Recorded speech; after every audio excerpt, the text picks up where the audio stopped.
1 2 1 2 in the place to be. What's up, y'all? How y'all doing out there? I am Frank Red, and this is the In the Dungeon Show. Once again, thank you for joining me in conversation.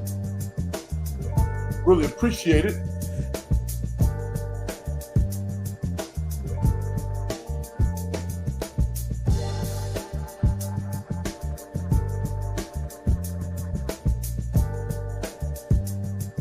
All right, sorry about that for a second. We are ready to go.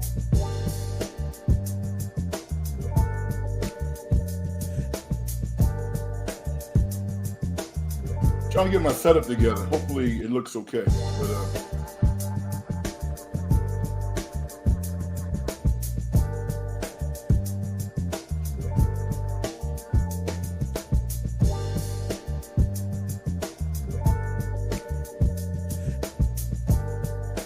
Technology. All right. Once again, thank you for joining me. I appreciate y'all. It is NCAA Sunday, where all of us geniuses decide who's going to win the national championship in the men's and women's NCAA tournament. I actually haven't even filled my bracket out yet, but I got some ideas of who can get there, and I'd love to get your thoughts on that as well, because it's going to be pretty competitive. I think there's a couple of teams that you look at and go, they look to be a cut above, i.e. Duke, from a talent perspective, and Florida in the post-Billy Donovan era. They stepped it up. They look a lot like the type of team that Billy Donovan used to coach at Florida. So they got a bunch of players, and they look really good as well.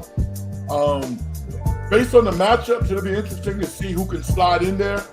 I like Tom Izzo, but they stubbed their toes against Wisconsin in the Big Ten championship game, so we'll have to figure that out. But I'm always going to roll with Izzo. Big fan of his. And I like Tennessee as well. I mean, they lost to Florida today, but in the right matchup, I think they could be dangerous. And a team that is certainly not complete, but is playing their best basketball right now from the West Coast, and that's Arizona. So I'm interested in seeing their progression in the tournament as well. With that said, we're going to talk some NCAA. We're also going to talk some NBA. We're going to talk about the Golden State Warriors, who are on a major roll, 13-1 since acquiring Jimmy Buckets. They take on a team that we don't quite know how they match up against tomorrow night at Chase.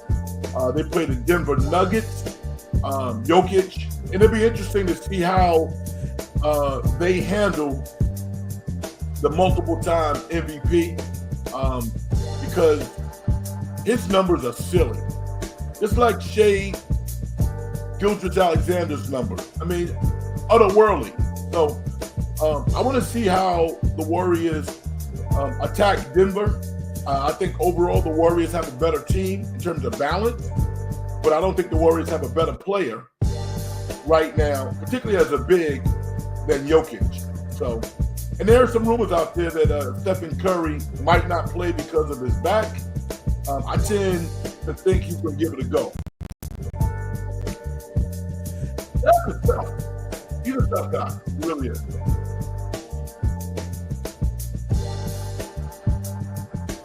And this game means a lot.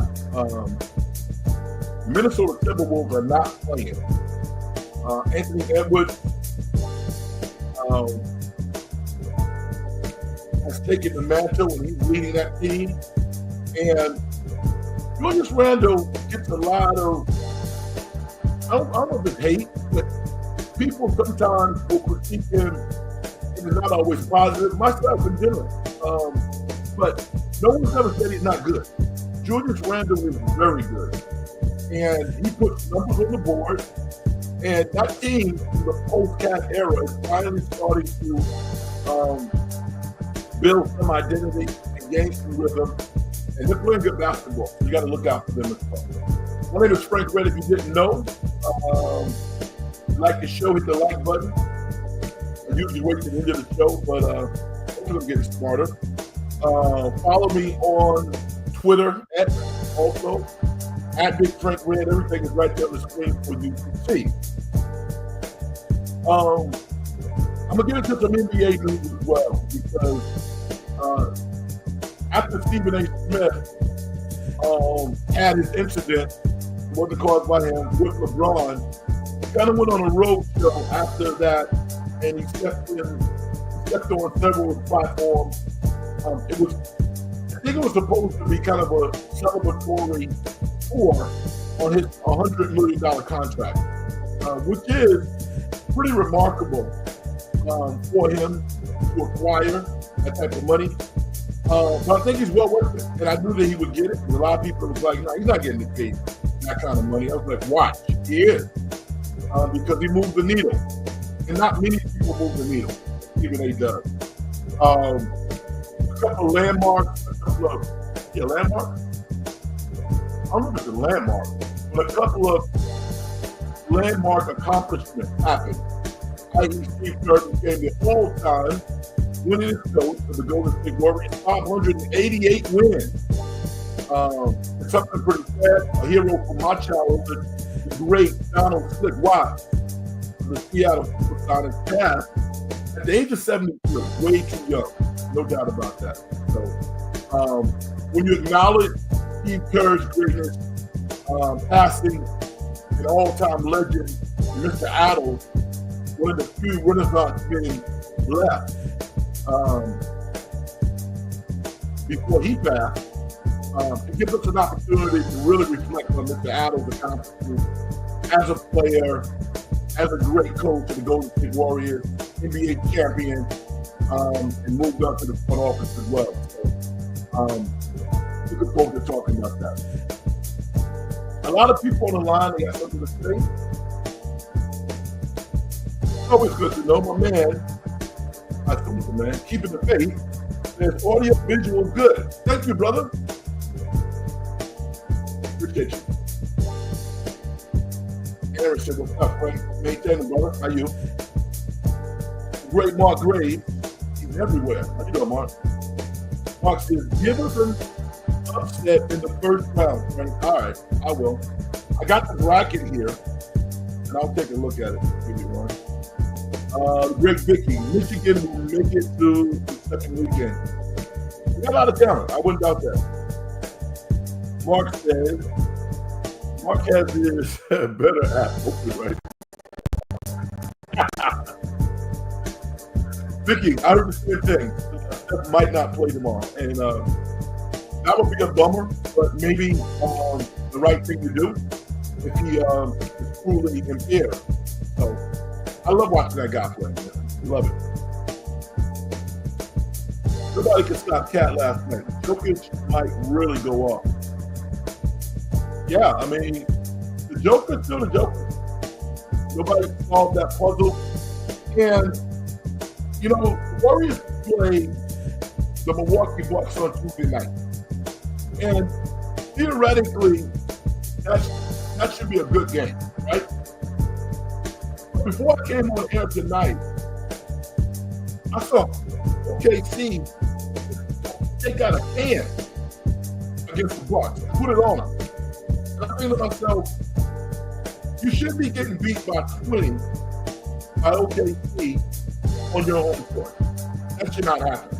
So it bodes well for the Warriors to get right against Milwaukee also, because their defense is, you would think it would be better, but it's not very good. So Warriors got a tough one tomorrow night, and they play Milwaukee on Tuesday night.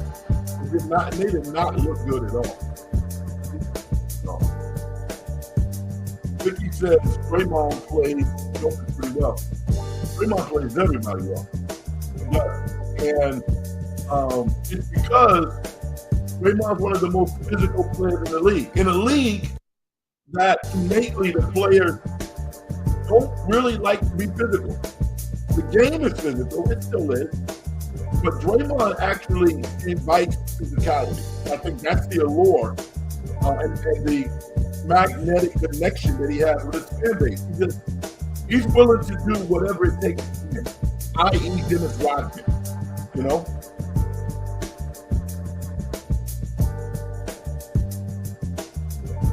I'm going to put this on. I don't quite understand it.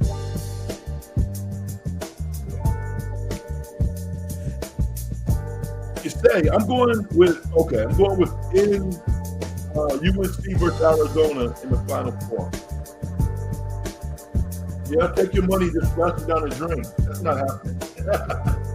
Now, I do want to comment about UNC. They were one of the last teams to get the tournament. You got these talking heads, these highly paid talking heads on ESPN and other networks. And all the outrage, North Carolina's 1-12 against quad one teams. They only have one quad win. It's a travesty that they're in the tournament. North Carolina is a brand. That's why they're in the tournament. They're a brand. If I'm the team that's not in the tournament because of North Carolina, I'm pissed off. But aesthetically, North Carolina actually looks pretty good on television. They play a pretty good style of basketball. And if you look at the last 15 games or so, North Carolina played very well. And they played Duke well. That has to count for something because you see what you see. Sometimes the numbers don't matter. You know, I'm in an industry where people sometimes want to focus on numbers. And numbers don't always tell the story. I have no problem with North Carolina being in the NCAA Tournament. Zero. I didn't see North Carolina lay down. People talk about West Virginia and the wins that they have. Come on. If you're from West Virginia, if you're a West Virginia fan, I get it. But in terms of brands, in terms of who's going to move the TV needle, which actually matters, it's UNC all day. I hate it when people won't tell the truth. At the end of the show, I might comment on John Feinstein, the renowned author, wrote the book on Bobby Knight. He's on the brink. I guess he wrote total 44 books. I think I did some research earlier. What do you guys think of John Feinstein? I got some thoughts. Obviously a great writer, highly decorated in that particular industry. But I'm interested in getting what your thoughts are about it. Also got a movie review. I went and saw a movie called A Black Box with my favorite actress, Kate Blanchett. I've never seen Kate Blanchett do anything that wasn't good.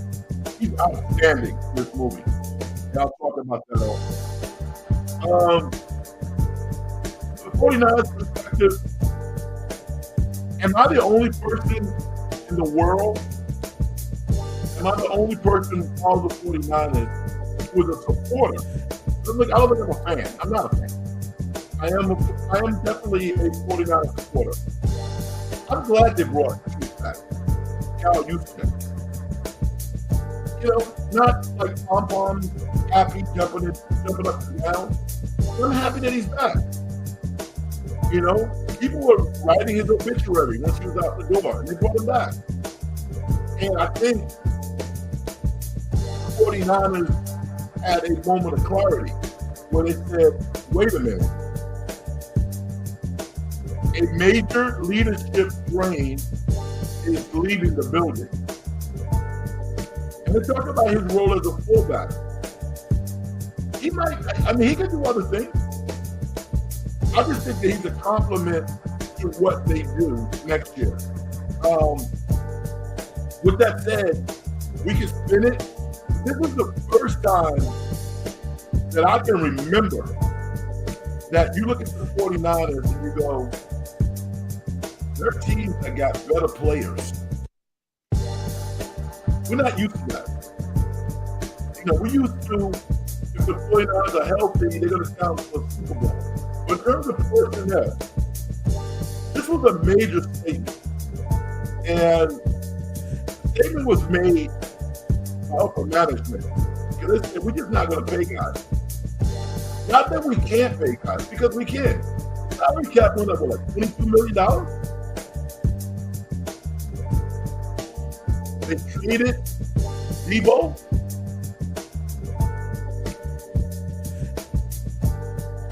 And 2 weeks ago, that feels like 3 years in NFL free agency.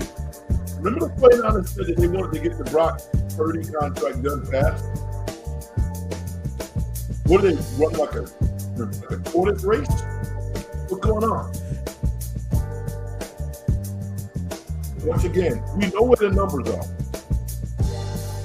You know, you're either going to pay the guy or you're not. They go out and they sign Mac Jones. And I'm saying, you know, I've heard people in the market that said that the 49ers should have Brock Purdy compete against Mac Jones. I disagree with that. I like the signing. I think he's a solid backup. And he's a guy who you can put in there who can win football games for you. But when teams eat him up, he gets in trouble. You know? And I'm not saying that he won't ever start in his career, but I don't think Mac Jones is a better player than Brock Purdy. I don't think so. And if you strategically trying to build your quarterback room when you have a capable backup, I get it. If you're trying to get a negotiating edge against Brock Purdy, a lot of what has been said has been a bunch of lies. I don't like that. I just don't. I mean, I'm not in any NFL front office, but I like to see business, management, and football players aligning. Like, I was really happy with what Philly did with Saquon Barkley. Saquon didn't have to ask, I don't think, to be the highest paid running back in the NFL. Philly recognized that he deserved it, and they were forward-thinking, aggressive, and fair by making those changes to his contract. I like that. Very nice piece of Philly.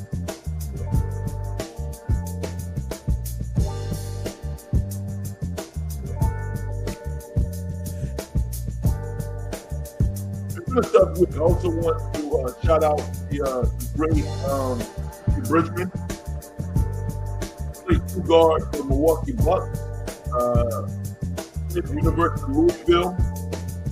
Another hero of my childhood, a very good player. Bridgman's one of the best shooters in the NBA during his era, and if he was playing right now, Junior Bridgman would be shooting 40% from the three-point line, would probably be in the running for sixth man of the year. He was a terrific shooter. He really was. But when you mention Junior Bridgman, you don't even think about basketball. You think about one of the most successful businessmen of his era, particularly being a person of color. You know, he made a lot of really good decisions. Unfortunately, he died of some type of traumatic heart condition. I don't know if they call it a heart attack. I'm not quite sure how he died, but it was a loss, tremendous loss. 73 years old, for $1.4 billion. Really, really sad. I want to acknowledge Junior Bridgman. I'm interested in getting some Warrior comments from some of you guys out there, because the Warriors are ascending. And some of the other teams, I don't know, is there another team that is ascending right now? It's pretty impressive what the Lakers did tonight against Phoenix, with Luka running the show with LeBron being out. You would think that if the Lakers are healthy, they got a really, really good team. And conversely, if you look at the Phoenix Suns, they've gone fishing, right? If they could end the season tomorrow, I think they would do it.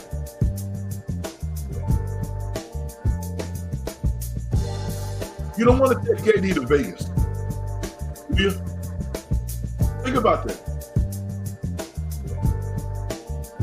If KD's feet were a few inches smaller, they might have won the NBA title years ago. We don't know. They would have knocked Milwaukee out. His three-pointers didn't count. Milwaukee ultimately wins the NBA title. Right? KD forces his way out of Brooklyn, goes to Phoenix. Yikes. That's the part. The Warriors are willing to trade against him. He's like, well, I don't want to be traded during the middle of the year. I get it. But if he's looking back now at the Golden State Warriors, looking at how happy they are, how successful they are, you think he doesn't have any doubt whatsoever? I would have some. I mean, and now, where's he going to go this summer? He's not going to be in Phoenix next year. Where's he going to go? One thing about Joe Lacob that really impressed me was Joe Lacob months ago said that no one will ever wear KD's number again in a Warrior uniform. Now, you can infer that maybe they would retire his number. It's logical. He didn't say it in those terms. But at least he has a home. At least there's a place where KD is a two-time champion. You know? But the Warriors have to make that stuff work. They have to be agreeable to a lot of that fanfare, that reverence that fans will certainly have with him being a Hall of Famer. Because otherwise, it'll be a little dicey. You ask yourself, well, where's his home? He's a great NBA player, but which organization is going to wrap their arms around him? Phoenix? No. Brooklyn? No. OKC? Probably. But Golden State, figuratively, has already done it with that state to a large extent. All right, let's get some of these comments started. Vicky says, I hope the 49ers make the playoffs. I'm not sure they are going to sign Brock. Wow. Did you see my comment about your Knicks at the beginning of the feed? And another guy said something else to you. Okay, no, I didn't see it. You did.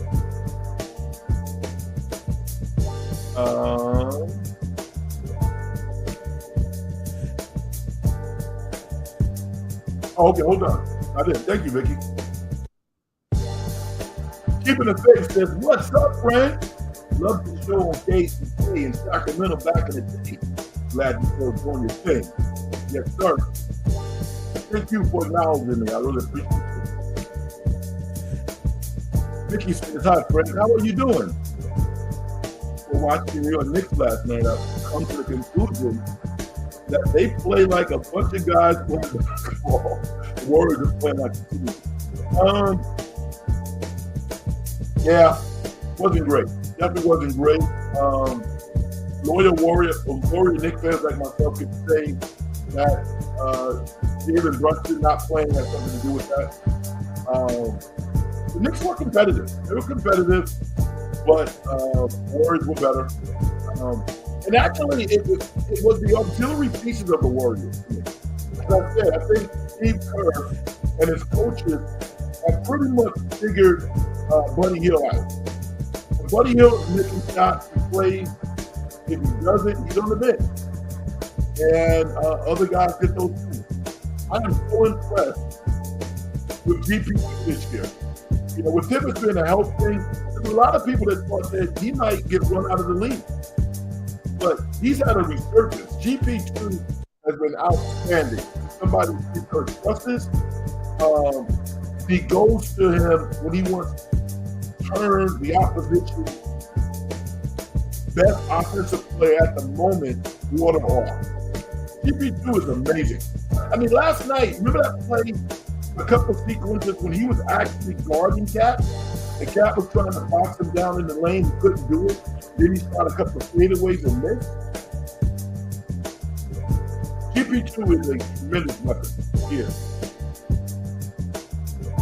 Having a great year. Can't say enough about Moses Moody, right?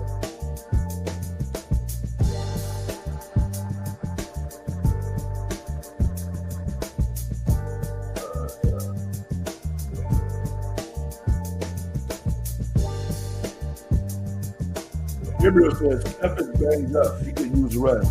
I want to see him cook in December. Me too. What's up, Frank? Moses Moody is looking great in the starting five due to you.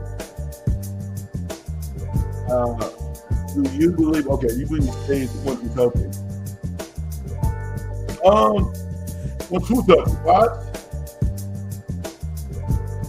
If he takes Moody out of the lineup for Pods, he's gonna be picketing outside of Chase. I'm joking because it actually might happen. No one's Steve Kerr, but this is this program. I am a big Moses Moody supporter, and I love his ascension. Again, I think it could have happened a lot earlier, but he did it through, and Kerr's not messing with him right now. Quietly, Kerr is probably injecting him with even more confidence. But I love having Moody out there. Moody is another option. He's a pressure releaser for Stephen. He shoots a corner three. And here's what's really interesting about Moses Moody. His defense is getting better. A lot better. So, I'm impressed. Vicky, it's not a bad idea. AD to your Knicks. Yeah. So would they send Bridges back to Phoenix? Bridges back to Phoenix with a pick or something like that? That's actually a very good comment. I love how keen you are, Vicky. Gabriel says he earned a jersey retirement. He won 2 chips. Yes, he did.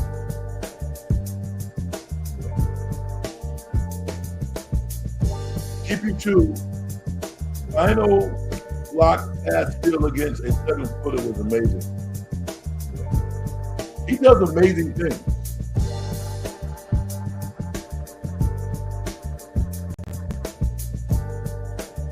Yeah. So I think Phoenix is outdone. Sacramento is on life support. Some of the stuff you got to stock is, should they trade Clem and rebuild? I think everything started with Sac. Their demise started when they hired Mike Brown. Mike Brown, I think, kind of has a personality as he can kind of be an agitator as a coach. But that's not a bad thing. I mean, when you see things as a coach, you're supposed to communicate those things to your players. And when you are friends, that's beautiful. But a coach and their players don't have to be friends. You have to get the job done. You got to have respect.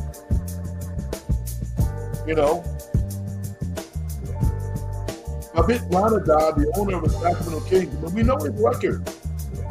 General managers don't hire coaches without the consent of the owner. And I'm not saying, I'm not like, what was to me for Doug Christie. Doug Christie has proven to be a pretty good coach. He's just inexperienced, that's all. Will the Kings give him the time that he needs to develop? Because the team that he has is a playoff caliber team. It isn't like Chauncey Billups up in Portland that clearly was devoid of talent. And it was going to take him longer. And Chauncey Billups' deal was whether or not they would give him enough time. And we still don't know that. This is year 3. They started to make some strides. But they can fire Chauncey at the end of the year. People will be pissed off because they've gotten better. This is a dirty business. This is a tough business. It really is.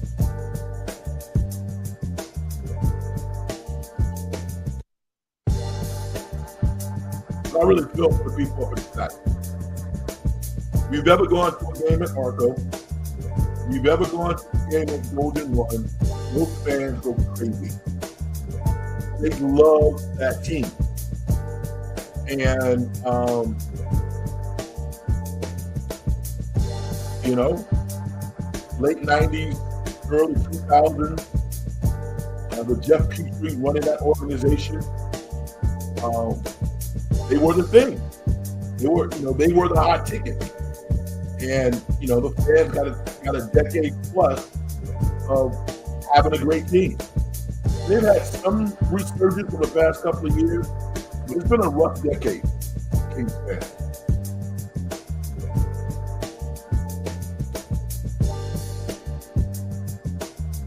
Ricky said GP2 has some of his dad in him. I had an interesting comment about that. Gabriel said his dad probably coached him on his defense. Ricky says the Kings took the Warriors to the 7th game of the playoffs years ago. Now they are middle again. Yeah. No one tell Vicky, when you're average and you see your young players leveling out, i.e. Keegan Murray. If you didn't know who Keegan Murray is, he just looks like a guy. This dude was ascending to be an all-star caliber wing. If not quite an all-star, definitely Kyle Kuzma. Better. He doesn't even look like Kyle Kuzma. Barely gets any shots. Not real aggressive. Pretty sad. Seems like most of the Niners free agents are being overpaid for being injured so often. I can't blame the Niners. Give me some names. And, be specific. When you look at Funga, I think we knew he was gone because they got good safety. Mustafa, right? Played really well last year. From Florida State, the rookie. And there's another guy I can't think of right now. But I knew he was gone. And I knew that he had value. I don't think he's overpaid. I think Hufunga is going to have a really good year in Denver. And so will Drake Greenwald. Listen, the Denver Broncos, I think, are going to be in the playoffs next year. They're going to play Sean Payton football. Probably throw less, play action, run more. Their defense is going to be terrific. And they're going to run around thumping people. They're going to be good.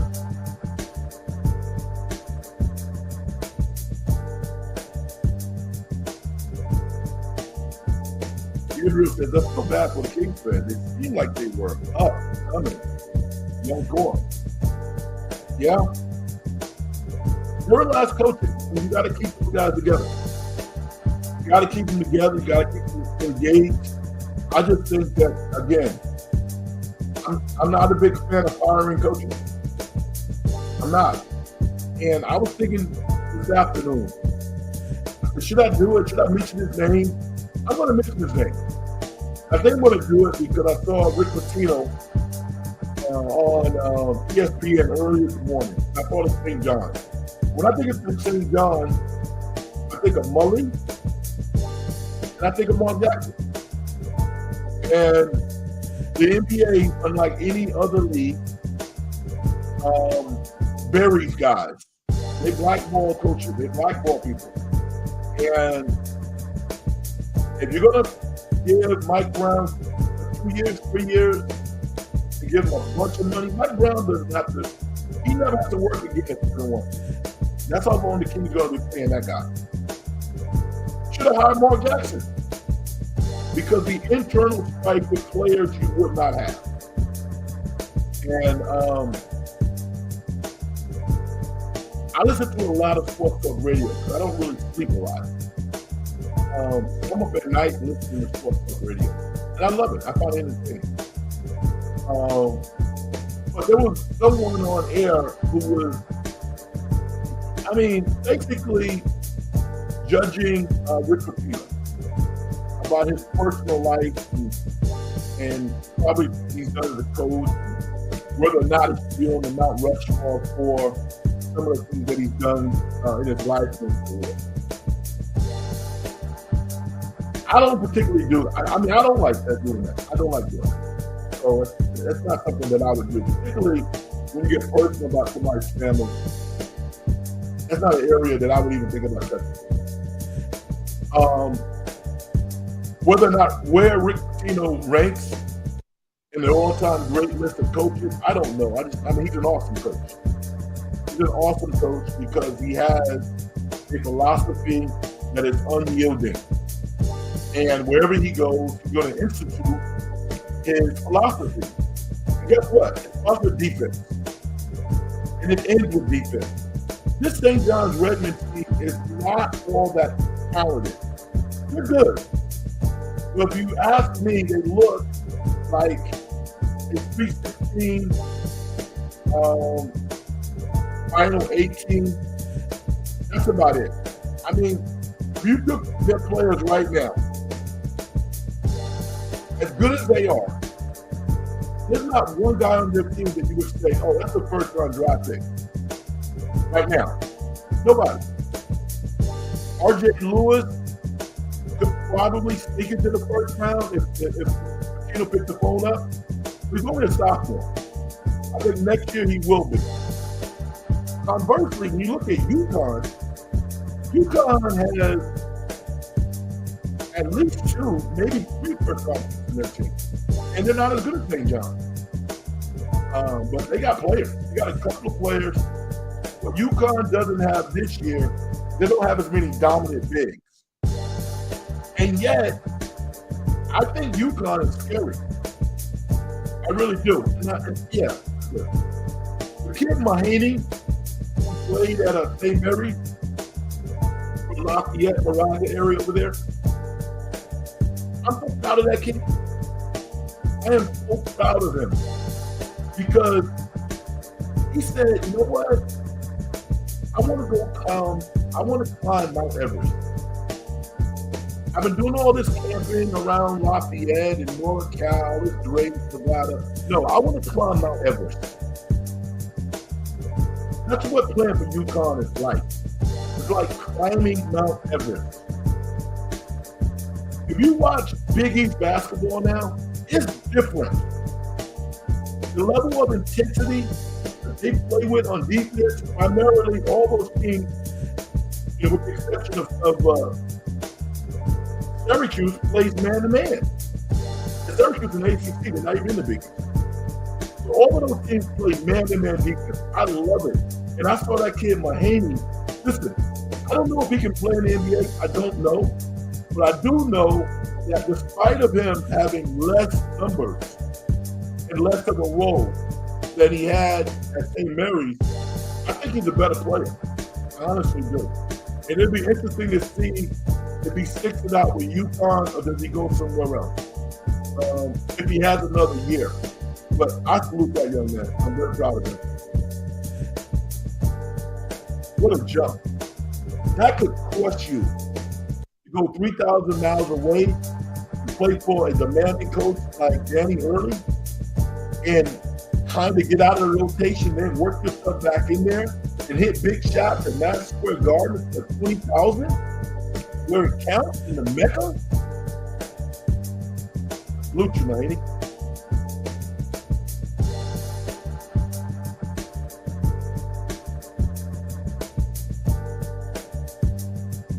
Vicky, a guy playing basketball. I don't understand that. I forgot what that record. I see. Ufunga and Greenlaw are going to be nice together. They're both dogs. Sean Payton was like, you know what? I need some dogs. I got some dogs on offense. I got a good discipline defense. But I need some guys who like to hit people. He says, look what happened with the Warriors if they wouldn't have hired Steve, would they have won this much? No, I don't think so. No way else. Would they have challenged for a championship? I think they probably would have. But won this much? How can anybody say that? I can't say that. The Warriors' offense, their half-court offense, it's the greatest half-court offense since the triangle. I'm waiting for some forward-thinking individual to call Phil Jackson, to call one of his assistants, and run a triangle. I want to see it come back. Because if you look at Steve Kerr's offense, right? Steve Kerr's offense is a combination of Pete Carroll, Princeton, Popovich, San Antonio, stuff they did at Arizona with Luke Olson, and Tex Winter's triangle. You got to be really smart. Steve Kerr's a very smart guy, high IQ. The Warriors' offense is beautiful to watch. Now, would it work without the greatest shooter we've ever seen? Probably not. Probably not. Because we've seen what happens to Stephen Curry late in the shot clock when he doesn't have anybody to pass the ball to. When Jordan ran the triangle, the last 5 to 6 seconds in the shot clock, he was deadly. He could get any shot he wanted. But not to see the triangle breathing and living in basketball, to me, it's disappointing. Because I think it's a good offense. I actually ran the triangle 1 year as a high school coach. I ran it. And by the end of the year, it was actually pretty successful. It was. You know, I had to rename it because it was during that time when people were, down on the triangle. They didn't want to hear it. These young kids didn't want to hear it. So I called it 32. And essentially, that's what it is. Triangle, it always had 3 players on either side, the right or the left. Always. I would have to get out my notes and kind of reconfigure it in my brain, but I ran the triangle. And I ran it because I had a relationship with Brian Shaw. So B. Shaw put me onto it. And we talked about it all the time at my guy's sports bar. And I said, what the hell? I had some guys who were a little individualistic, wild and willing. I said, nah, I'm going to triangle. I did it. Proud of myself.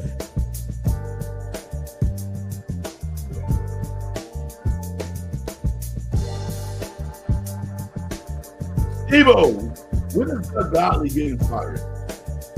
It was year 1, right?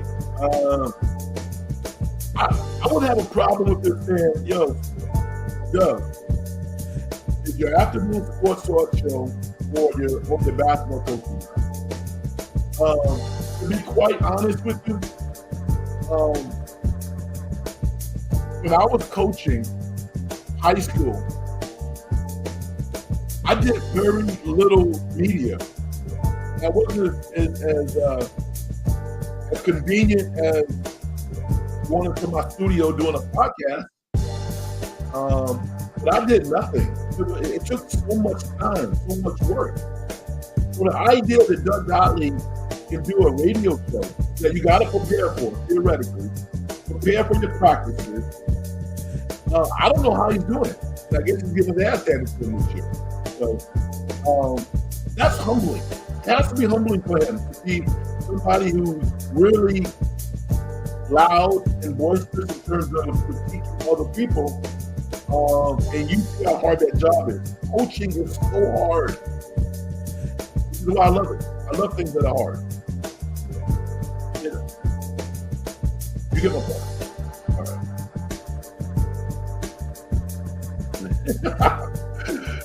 Draymond always credited Mark Jackson for his defensive play. Yeah, man, Mark and I played together for 3 years. And he taught me a lot about basketball. I mean, we were combatants. Also, we played against each other a lot. But having the opportunity to play with him for multiple summers helped me become a better basketball player. Mark Jackson and I not only played like at City College for our summer league against other college players, Mario Ellie, I mean, all the great players played at City College. But Mark and I also played together at West 4th Street, which was one of the best experiences that any ball player could have in New York. I mean, now they got the Ruck. I never played in the Ruck, but I played at West 4th Street. That was awesome. Down in the Village, across the street from McDonald's. That was great. I loved it. And Mark and I played together. Vicky says, is this the first year since 1987 the Stanford women's basketball team hasn't been in the tournament? Wow. Vicky, I didn't realize Stanford's not in the tournament? Man. They actually got up to a good year too. And I didn't.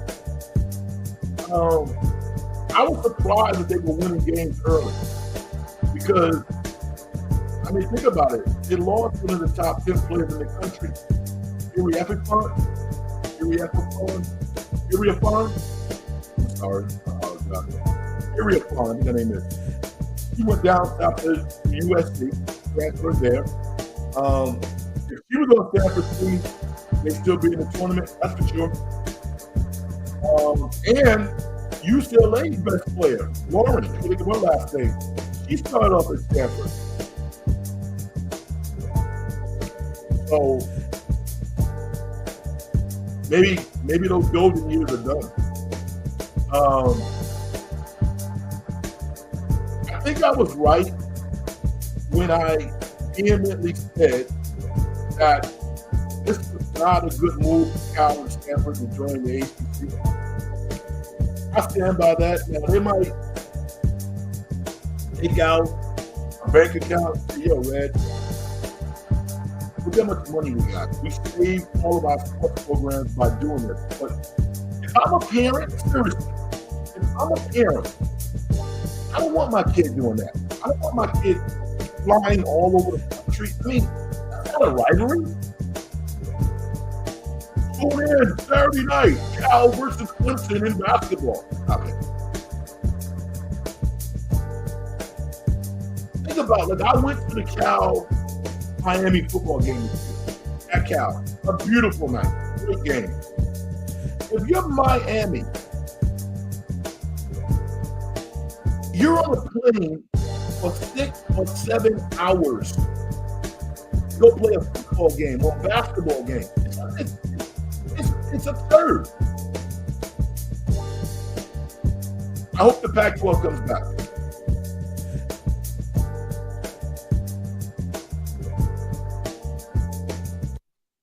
You turn your music down. I'll turn it down a little bit. How's that? I don't see, like, I don't even notice the music. I don't even notice it. But I turned it down a little bit. Hopefully let me know if that's better for you. All right.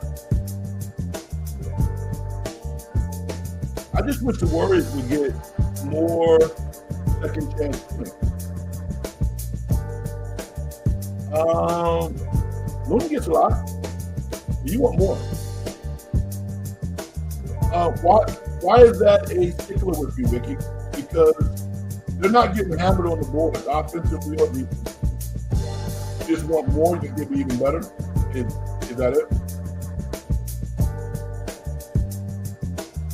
Information Man Show. I like that. Yes, sir. Peace and respect. How you doing? Welcome to the program. Thank you. Appreciate the support. If I want to send my kid to play back east, I'll send them to a back east college. What's that? And I played against Mark Matson quite a bit also. Mark Matson is a tough dude. He and I had some battles. He ain't the most skilled guy offensively, neither was I. But we were both tremendous rebounders and physical players. And the only thing Mark Matson had over me was a couple inches. He's about 6'8", and I'm about 6'5". That was it. We battled. So I know his mentality. That dude is a winner. But you have a hard time recruiting a Cal. It just is. You have a hard time recruiting a Cal. He's not tied in to the AU programs like he used to be. He's not going to get that love. What he's going to get, he'll get some transfers. Maybe he'll get a kid from overseas and coach him up. And he's a good coach. But you got to recruit your ass off. To win big, you got to be a recruiter. And the head coach at Stanford can coach. He can coach. So, kind of tough, man. Kind of tough. There's enough talent on the West Coast. There's enough good colleges to the point where they can put together a nice formative team and have things not be so taxing on players. They got to travel 3,000 miles to play a league game. It was Panicsville, USA. That's all it was. I had made a comment last week on Twitter, and I said, after watching what has evolved from the Pac-12 after 1 year, the only teams that have been successful has been worked out. Cal women's basketball. I'm so happy for their coach. They're in the tournament. USC women's basketball. UCLA women's basketball. And I said Oregon football. Oregon football is like Notre Dame. It's just a national brand because of their affiliation with Nike. It doesn't matter what league Oregon plays in, they're always going to win. They are, because they got the money. They got money between the eyes. And I have to say that maybe I'm on the fence a little bit about Arizona basketball, because I didn't think that they would do as well in the Big 12 as they're doing. But they really showed out. And, they got a great coach, and Arizona is a brand. I thought maybe they would lose some of their mistakes, traveling back to the Midwest. That doesn't appear to be the case. So I got to give them a lot of credit. They've done well. What a requirement. Sell. About 3,000 miles. Yeah. I don't like it. I don't like it.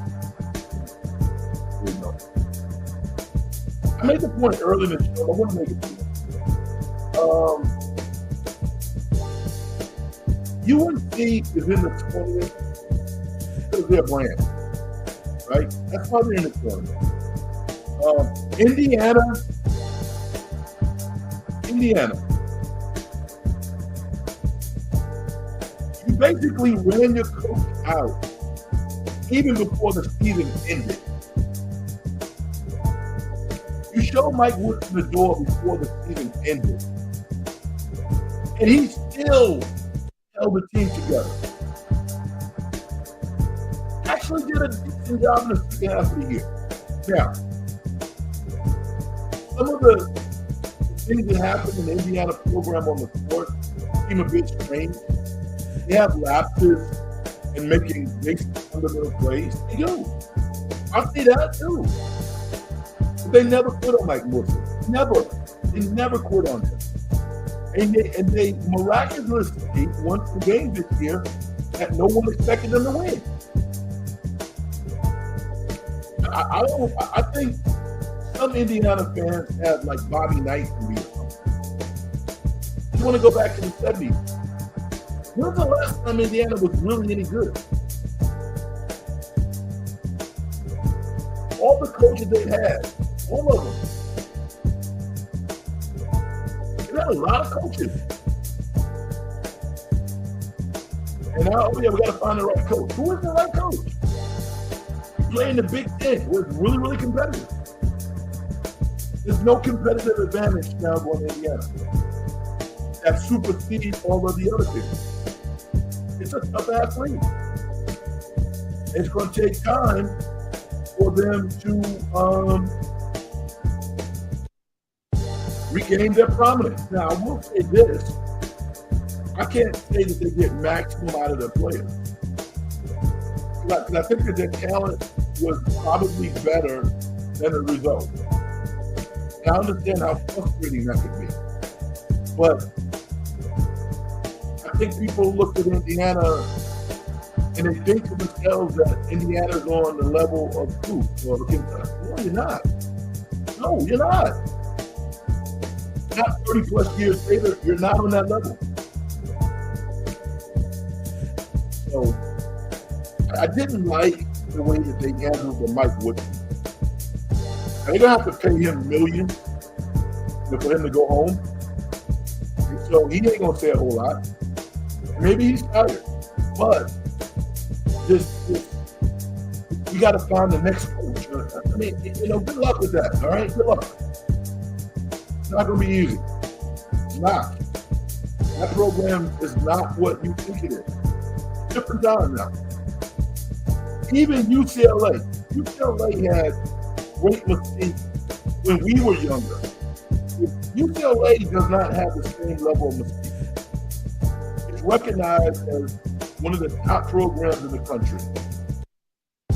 But they don't stand above anybody else. Among the greats, they just don't.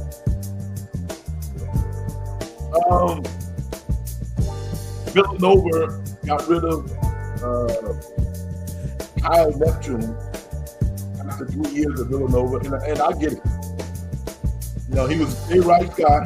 Jay Wright handpicked him. And, Villanova is a money machine. And they were losing. They wasn't making the tournament. And I think, although I think Cal is a good coach, I see enough from him to say to myself, he's going to be a successful coach. He was really tight.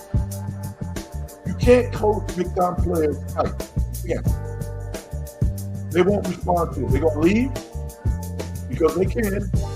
They're going to go somewhere where they're going to be allowed to do their thing. The only thing you can do as a coach is get buy-in on the defensive end. That's it. That's why you look at a guy like Rick Barnes at Tennessee.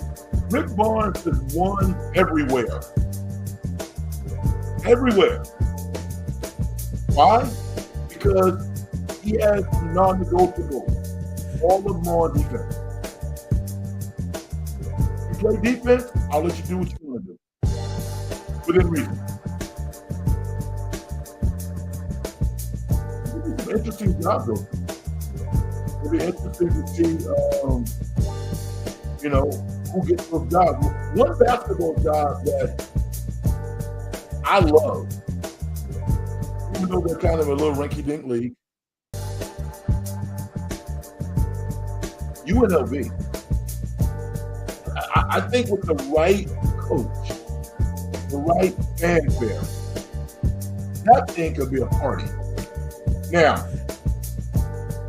are there a bunch of red flags,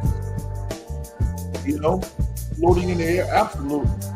Can you get in trouble? Yeah, you can. But to me, I grew up when UNLV was always good. I would love to see UNLV be good again. I would love that. I don't know if they will, but I would love to see that. They got everything they need.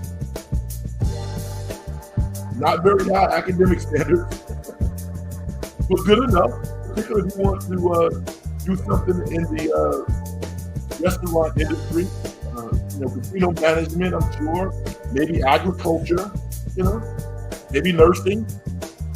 But it's not like going to Duke. It's not like going to UCLA, Cal, Stanford. No, it's not the same. Excuse me.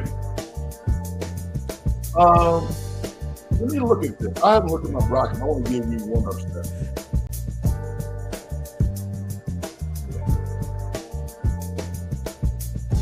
I'll give you an easy one.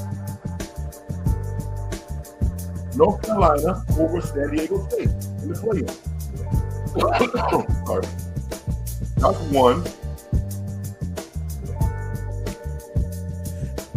And I'm going to pick this. I might lose. I'm going to pick this. I think UConn's going to beat Florida in round 2. I think UConn's going to beat Florida. We'll take my advice putting money down. Just enjoy the battle. I'm looking forward to that UConn-Florida game. That's going to be a battle. I would not be surprised if UConn wins. Let me get to my movie review. I saw a movie Friday night that was excellent. It wasn't real long. It was about, I think, 133 minutes. A mind bender that's based on espionage, CIA,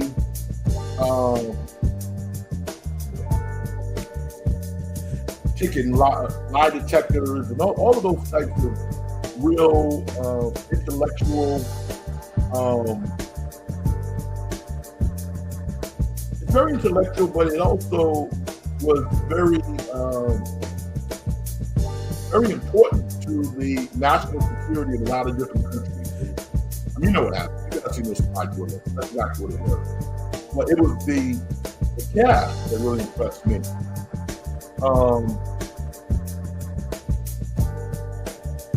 Kate Blanchett, who I love Kate Blanchett. Also the kid, not a kid, man. The kid Reggae on Bridgerton. He's in it. Michael Fassbender is in it. And Marissa, the young lady from Industry. I don't know if you watch Industry on HBO. She's in it as well. And her game is coming up. It really is. And the veteran, beautiful woman, great actress, in Mission Impossible movie, Naomi Harris movie also. So if you like spy thrillers, you might want to check out Black Bass. It's darn good. It really is. That's about it. We get 1 hour. I want to be respectful. Sunday night, when people got a lot of stuff to do. I got stuff to do. I'm going to pop on the air at some point during the week. The Warriors play tomorrow. They play Tuesday. So it might be an opportunity for me to reflect on that with you all as well. But with that said, hopefully you hit the like button. If you haven't, please do so. I appreciate it. Follow the show. Gotta get to 1,000. We're long with 1,000, but we'll get there. And hit me up at Big Frank Red if you want to as well. Do my thing, get out of here. Success and getting paid, the manifestation, the whole process. If you, the individual, don't do things, let other people make their lives better. As far as I'm concerned, you haven't done nothing. Once again, thank you everybody for a great show. And I'll talk to you in the near future. All right. My name is Frank Red. Hit the like button. Good night.